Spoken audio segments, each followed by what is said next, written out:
Alright, we're in Stanley Park. I assume if you're watching this video, you know where that is, but if you don't, we're in downtown Vancouver, Canada. Behind me is Cyrus Rock, one of the most iconic spots in this park. And in this video, I'm going to go over all the best spots to check out in Stanley Park. Now, Stanley Park's huge, so I won't be going over every little spot, but the most iconic, the best tourist spots, the best spots to check out when you visit, I'm going to go over. So, yeah, let's check out the rock and let's go do it.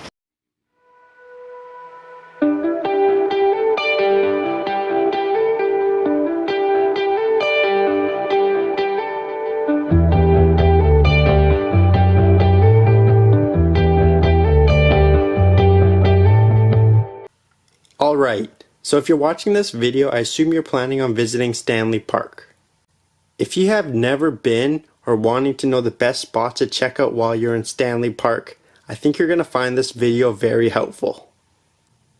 Now, I'm going to start this video at Prospect Point. It's easily one of the most visited spots in Stanley Park. If you're driving around the park, it's just over the Lionsgate Bridge and a fairly easy 25-minute walk from the bus stop. You'll see a restaurant, parking lot, souvenirs, and a spectacular viewpoint. Regardless of what time of year it is, this spot is always crowded.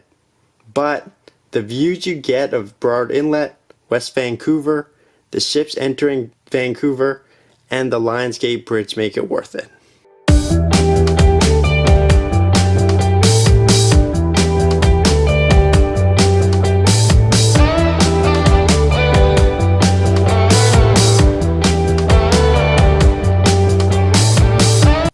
Now, before you leave Prospect Point, make sure to walk to the main road, turn left and walk for 5 minutes. You end up here, overlooking the Lionsgate Bridge, where you can get some amazing photos.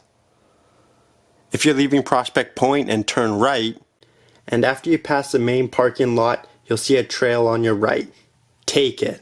The majority of tourists never leave the viewpoint, but if you take this trail and follow it along the ocean, you'll end up here.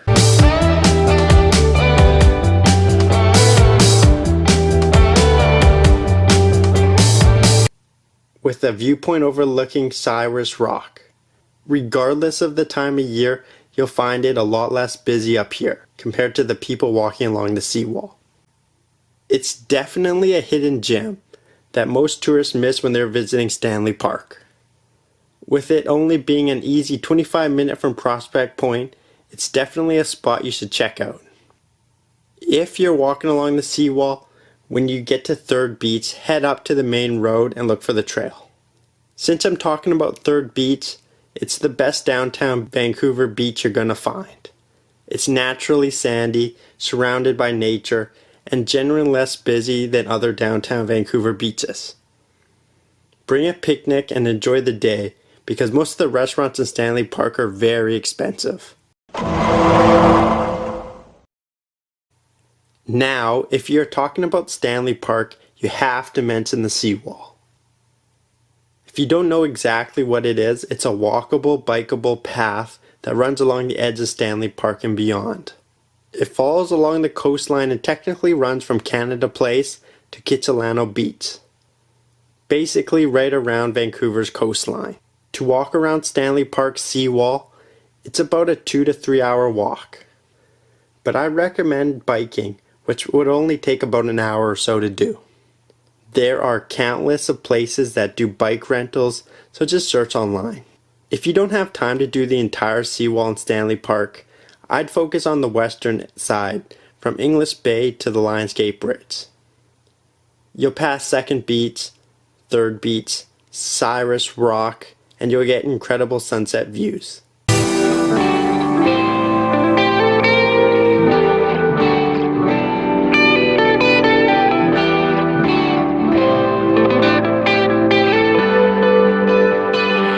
Now, if you're looking to escape from the crowds of people along the seawall, I'd recommend exploring the inner trails. The number of people drops significantly once you get away from the ocean. The park's so big you'll really feel surrounded in nature. Here, you can explore Lost Lagoon, Beaver Lake, the Stanley Park train, which, as you can see, was setting up their Christmas display, and the Vancouver Aquarium. Now, the Vancouver Aquarium isn't cheap, but it's a non-profit organization in conservation, research, and education. It's a small place, but it's packed with things to do and see. You can easily spend a few hours here, so it's worth supporting. One thing I wanted to mention in this video is the golf course. I personally love golfing, and Stanley Park does have a pitch and putt. It's walking distance from English Bay, open to all ages and skill levels.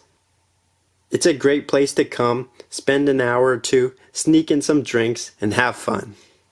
One secret of Stanley Park I wanted to mention was... Alright, so we're in Hallelujah Point. As you can see, it's probably one of the best views of downtown Vancouver you're going to get in Stanley Park. You do get some awesome views of downtown Vancouver. Hallelujah Point is located right across the street from the totem poles and a 5-minute walk to the 9 o'clock gun. The totem poles are a representation of the Aboriginal people who lived here before us. And the 9 o'clock gun shoots off every night at 9 o'clock. It's not something I would personally go out of my way to see, but if you're in the area and it's around 9 p.m., I'd check it out. It's something my parents took me to as a kid, and I loved it. And I know this video isn't everything you can do in Stanley Park. This place is huge and there's tons of stuff you can do. But if you're a tourist or if you're just visiting for a day or two, I hope I gave you a really good rundown of everything you can do here. And yeah, I want to thank you for watching. If you liked the video, subscribe to the channel. And until later, I'll see you later.